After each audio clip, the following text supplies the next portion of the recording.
बताऊंगा और वही जाने वाली है, इससे ज्यादा। सबसे पहले आप देखिए, सोचिए कि एचएसएससी ने जो हमारा रिजल्ट जारी किया है, क्या जो रिजल्ट जारी किया वो क्यों जारी किया इतना जल्दी? लेट भी कर सकती थी। ये असर, आई थिंक मुझे असर जो दिख रहा है, हमारा जो अभी जींद में जो आंदोलन हुआ था ना, उसका बेसिकली असर है। क्योंकि सीएम साहब को प्रॉपरली दिखाई दे रहा है कि स्टूडेंट कितने हरास है, क्या है, इस वजह से उन्होंने एक ये पड़ाक से निकाल दिया, उसका असर बोल सकते हैं इसको।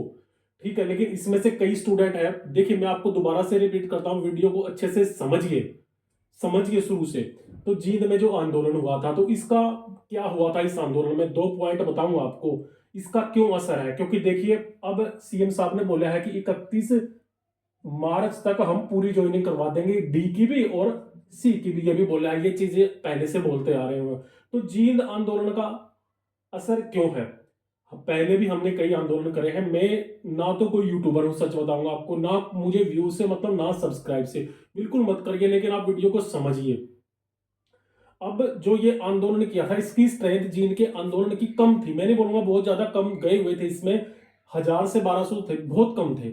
जाना चाहिए थे, ज्यादा से ज्यादा प्रोटेस्ट करना चाहिए था। क्योंकि जो ये एग्जाम हो रहे हैं ना, ग्रुप डी सी जितने भी एग्जाम, सबके एग्जाम में यहाँ आप एक दूसरे को ग्रुप में मत बांटिए, जिससे हमारा नुकसान हो रहा है। इसमें नुकसान किसका है? किसी का नुकसान नहीं होगा इसमें। जो यूट्यूब वाले वीडियो बनाते हैं ना, उसका नहीं है इसमें, स्टूडेंट का नुकसान होगा, जो शुरू से होता हुआ आ रहा है। क्यों? क्योंकि हमें एकता की कमी है, हमें एकता नहीं है, हम आपस में लड़ते हैं, ये चीजें सच है। आपने सुना होगा, मैं इतिहास में ज्यादा नहीं, जॉन मिल्स एक अंग्रेज इतिहासकार थे, इन्होंने बोला है था कि भारत को गुलाम बनाना बिल्कुल आसान है। क्यों? क्योंकि उनमें एकता की कमी है, उनको आपस में लड़ा दो, लड़ते रहेंगे, मरते रहेंगे, छोड़ दो। यही चीजें हमारे साथ हो रही है, हम कभी भी एक नहीं होते हैं, एक नहीं होते हैं, तभी केस कोर्ट में जाते हैं, तभी पेपर आगे से आगे डेट मिलती है। जो हमारा ग्रुप सी का हुआ था 56 का, कितनी डेट मिली? किसकी वजह से? वो कमी हमारी है, किसी और की नहीं। कभी हम एक नहीं हुए, किसी भी आंदोलन में नहीं हुए, कुछ भी नहीं। अभी मैं आपको एक चीज और बताऊंगा, जो हमारा जींद में आंदोलन हुआ था ना, इसमें कोई भी टीचर हमारे साथ में नहीं आया, कोई भी जो यूट्यूब का यूट्यूबर है ना, जो बड़े से बड़ा यूट्यूबर है, हमारे साथ में नहीं आया। स्टूडेंट बड़ी आस से बोलते हैं कि सर आप हमारे साथ में आना, हम जाएंगे वहां पे जाएंगे, लेकिन कोई भी यूट्यूबर, बड़े वाला, बड़ा नहीं छोटा छोड़ो, कोई भी नहीं आया साथ में। क्यों नहीं आते भाई यूट्यूबर? क्या आप फिर बोल देते हैं हमने तो अपना कोर्स बेचने से मतलब, कोर्स नहीं बेचेंगे तो हम क्या करेंगे? ठीक है, आप लोग कोर्स बेचो, लेकिन आप लोगों एक चीज दिखाई देती है, कभी स्टूडेंट का साथ नहीं दिया। ठीक है, कभी स्टूडेंट का साथ नहीं दिया यूट्यूबरों ने, और फिर पल्ला कैसे झाड़ते हैं आप देखिए, पल्ला कैसे झाड़ते हैं ये यूट्यूबर। बोलेंगे, फिर बोल देते हैं कि भाई राजनीति वाले आ गए, राजनीति वाले इंक्लूड हो गए स्टूडेंट के साथ में, इसलिए हम नहीं आए। तुम कौन से दूध के धुले हुए हैं? ये इतनी बड़ी बड़ी बातें बोलते हैं यूट्यूबर वाले।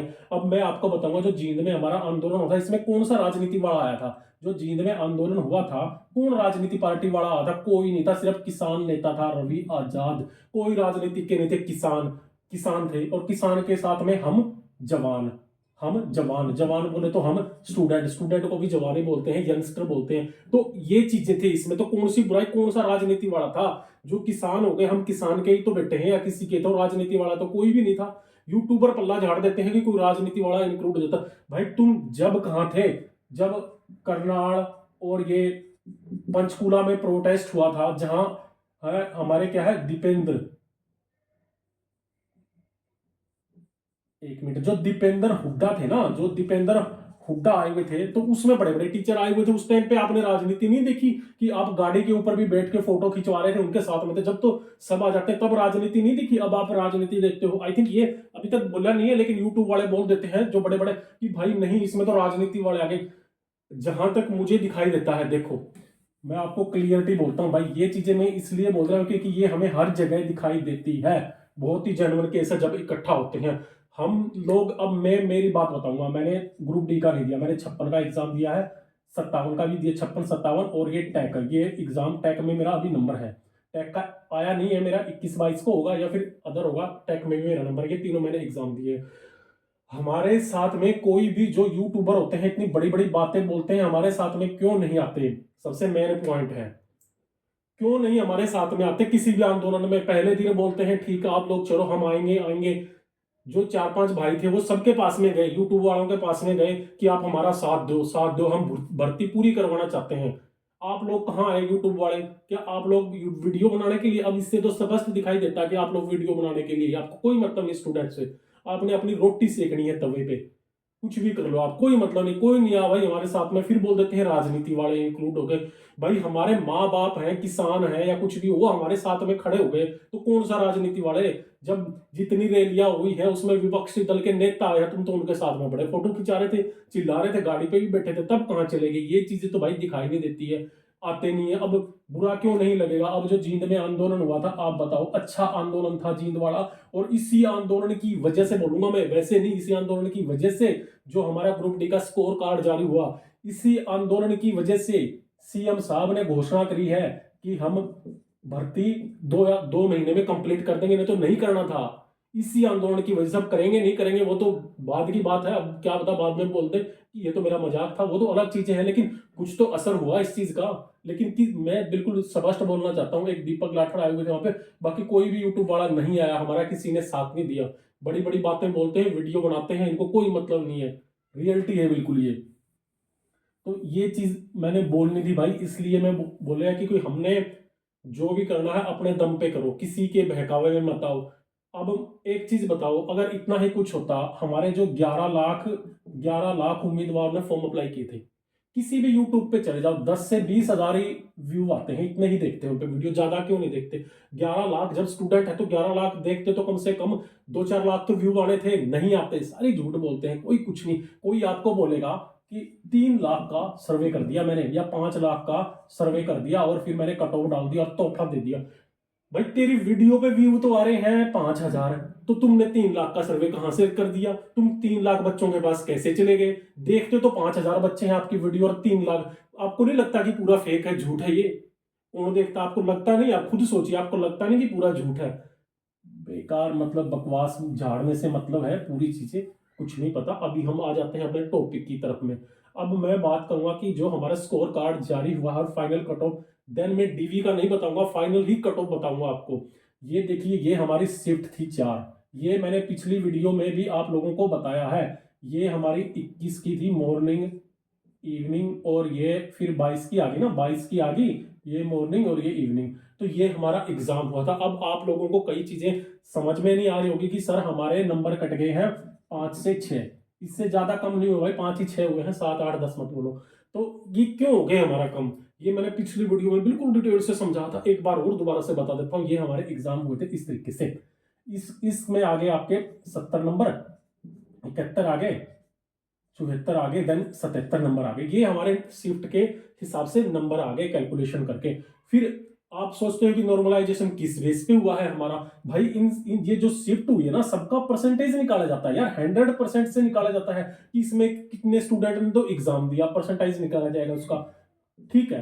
और इनका ऊपर से जैसे स्टूडेंट उठाया जाता है ना, परसेंटेज निकाला जाता है कि किस शिफ्ट में कितने परसेंटेज हाईएस्ट गए। अब आप मानो इसमें स्कोर चला गया हाईएस्ट, स्कोर चला गया हाईएस्ट, इसमें ऊपर वाला स्कोर, मतलब हाईएस्ट मानो कि भाई 90 नंबर आ गए, एग्जांपल ले लो, तो भाई इसका तो ऑटोमेटिकली कम होगा, उसी के हिसाब से तो कम होता है। ये पिछली वीडियो में मैंने आपको क्लियरली समझाया है, अब ज्यादा मैं इस चीज पे बात नहीं करूंगा। नॉर्मलाइजेशन बेसिकली होता क्या है, नंबर को कभी भी बढ़ाया नहीं जाता, आप कभी भी देख लेना, नंबर को कम किया जाता है। ये मैंने पिछली हर वीडियो में बोला आपको, कभी भी बढ़ता नहीं है, कम होता है। कम कैसे होंगे? अब देखिए, आप नॉर्मलाइजेशन का फॉर्मूला होता है इक्को फॉर्मूला। इक्को, इक्को का मतलब इक्वल, नॉर्मलाइजेशन में जो यूज किया जाता है एसएसएससी द्वारा, एचएसएससी भी वही यूज करिए। जो सबसे कम नंबर है, जिस शिफ्ट में सबसे कम नंबर है, उसके इक्वल किया जाता है सबको। ये नॉर्मलाइजेशन है, ना कि अभी 70 है इसके 77 नहीं होंगे, ठीक है, इसके 77 नहीं होंगे। आपका नॉर्मलाइजेशन का बेसिकली फंडा ये है कि सभी शिफ्टों के 70 नंबर कर दिए जाएंगे। इसमें से 1 माइनस हो जाएगा 70, इसमें से 4 माइनस हो जाएंगे 70, इसमें से 7 माइनस हो जाएंगे 70। इस बेस पे आपका नॉर्मलाइजेशन होता है। अब इस शिफ्ट में किसी के 90 नंबर हैं, तो उसके 90 नंबर है तो 7 ही माइनस होंगे। ऐसे नहीं है कि पूरे माइनस करके 70, बस 90 में से 7 माइनस करके इसका स्कोर 83 हो जाएगा। ऐसे होता है इको फॉर्मूला और नॉर्मलाइजेशन। ये मैंने पिछली वीडियो में बिल्कुल स्पष्ट कर दिया है, अभी मैं इस पे ज्यादा नहीं बताऊंगा। इस बेस पे आपके नंबर कम हुए हैं। शिफ्ट मतलब नहीं करता कि कौन सी हार्ड है और कौन सी इजी है, डजंट मैटर। अब डीवी, डॉक्यूमेंट वेरिफिकेशन में आपकी जो पोस्ट 14,000 कुछ बता रहे हैं, तो उसका आप मानिए कम से कम 3 से 4 गुना तो बुलाएंगे ही।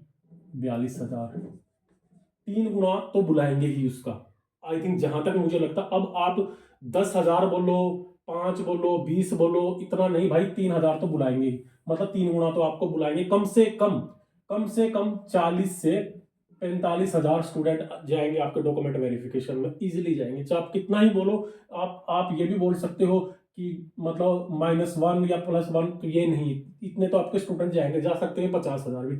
ये आपका। दूसरी बात करते हैं कि जो हमारा फाइनल कट ऑफ रहेगी, जो फाइनल कट ऑफ है वो कितनी रहेगी। देखो, डीवी की बात नहीं करूंगा मैं, जो मैं आपको फाइनल कट ऑफ बताऊंगा, तो डीवी की आप उसमें से 2-2 3-3 नंबर माइनस कर लीजिए, ठीक है।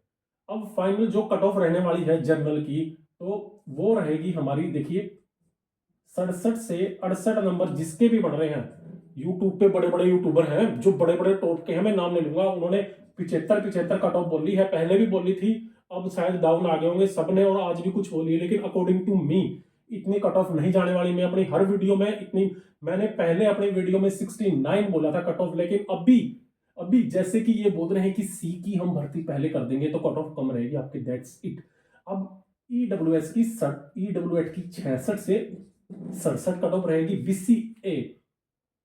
बीसीए हमारी 64 से 65, बीसीबी 65 से 66 पॉइंटों में मामला रह सकता है ये, जैसे 70.1902 कुछ करके पॉइंटों में रह सकता है, लेकिन कट ऑफ आपकी इतनी ही रहने वाली है। एससी कैटेगरी हमारी 60, ठीक है। पीडब्ल्यूडी हमारी रहने वाली है 57। Final cut off, that's final cut off. देखिए, इनमें एक नंबर कम भी हो सकता है। SC category 59 then 60। फिर हमारा आ गया स्पोर्ट्स कोटा, ठीक है, पीडब्ल्यूडी हो गया। हाँ, स्पोर्ट्स कोटे की हमारे जितने भी कैंडिडेट 47 देन 48 प्लस हैं, मेरे हिसाब से सिलेक्टेड कैंडिडेट है। Ex service man 40 plus selected candidate, ठीक है। एक्स सर्विसमैन जितने भी कैंडिडेट हैं, तो वो जो 42 प्लस है ना, आई थिंक उनका नंबर सबका आ जाएगा। एक चीज नोट करिए, मैं सबको बताऊंगा, आप जितनी भी वीडियो देखते हो, आप हर कैटेगरी की कट ऑफ देखा करो, एक की नहीं है, जनरल की देख ली, एससी की, हर कट ऑफ देखा करो कि कौन सी कैटेगरी में क्या है। हर चीज की कट ऑफ देखा करो, बाद में जब फाइनल लिस्ट लगती है तब उसको मैचिंग किया करो आप, ठीक है, तब आपको जेन्युइन पता लगेगा। एक्स सर्विसमैन की कट ऑफ देखना आप यूट्यूब के हर चैनल में 60 बता रखी है। उनको पता भी है एक्स सर्विसमैन क्या होता है, डीएसएम क्या होता है, नहीं पता है ना। हर चैनल में देख लेना आप, जितने भी यूट्यूब के बड़े चैनल हैं, इसको जो मेरा पॉइंट है ना, इसको आप नोट कर लेना बिल्कुल। हर में मतलब हर चैनल में आपको 60, 62, 55, मतलब 50 से ऊपर ऊपर बता रखी है। एक्स सर्विसमैन की कट ऑफ नहीं जाती भाई इतनी। और मैंने आपको एक्स सर्विसमैन की 42 प्लस दे दी। अब आप इस चीज को आप मैचिंग करना कि क्या जेन्युइन है और क्या नहीं है। ये फाइनल कट ऑफ बता दी मैंने। डीवी का आप देखिए, आप डीवी का कैसे करोगे, डीवी का आप इसमें से 3-3 नंबर माइनस करके आप लगा लीजिए। अब मैंने सपोज करो इसकी जनरल की 67 से 68 बता दी, तो 3 नंबर माइनस कर दो 68 से, मतलब 65 जिसके भी नंबर बन रहे हैं उसका डॉक्यूमेंट वेरिफिकेशन में नाम आ जाएगा। इसी हिसाब से आप एक एक दो नंबर कम करते चलिए। तो ये फाइनल डीवी का स्कोर है। ये आपका देखिए, ये आपका रिजल्ट है फाइनल कट ऑफ। सुबह से आप देख रहे हो यूट्यूब पे दबा के कट ऑफ हर 10-10 मिनट में कट ऑफ। और एक चीज और बताऊंगा, जो जो आपका 5 नंबर वाला है ना, कुछ चीजें और पॉइंट छूट गए थे यार, भूल जाता हूँ, बताता हूँ। जो 5 नंबर वाला है ना आपका, तो वो 5 नंबर आपको मिलेंगे यार, कोर्ट भी आपको देगा, काटेगा नहीं है वो। और इसमें कुछ मिस्टेक और है, कुछ क्या है, मिस्टेक और मिली है भाई। किसी की तो इसमें कैटेगरी दूसरी दिखा दी, किसी को 5 नंबर दे दिए, किसी को नहीं दी। आई थिंक मुझे लगता है वो पोर्टल आपका एक बार खुलेगा, या फिर डीवी के टाइम पर आप इसको ठीक करा सकते हो। कई कैंडिडेट ऐसे हैं कि उनकी कैटेगरी में भी इशू आ रहा है, तो वो ठीक हो जाएगा, आपको कोई इशू नहीं है इस हिसाब से, ठीक है। तो ये था भाई सब कुछ, आपको आई थिंक अच्छे से समझ में आ गया होगा इस वीडियो में मैंने क्या बताया। ये दैट्स फाइनल कट ऑफ बताया आपका। फिर आपकी वेटिंग लगेगी, ये जब है आपकी जो ग्रुप सी की जो भर्ती है ना, वो पहले हो जाती है। तो अब सीएम साहब ने तो बोला है पहले करेंगे। इसमें मैं आपको और ज़्यादा नहीं घसीटना चाहूँगा, तो इस वीडियो में इतना।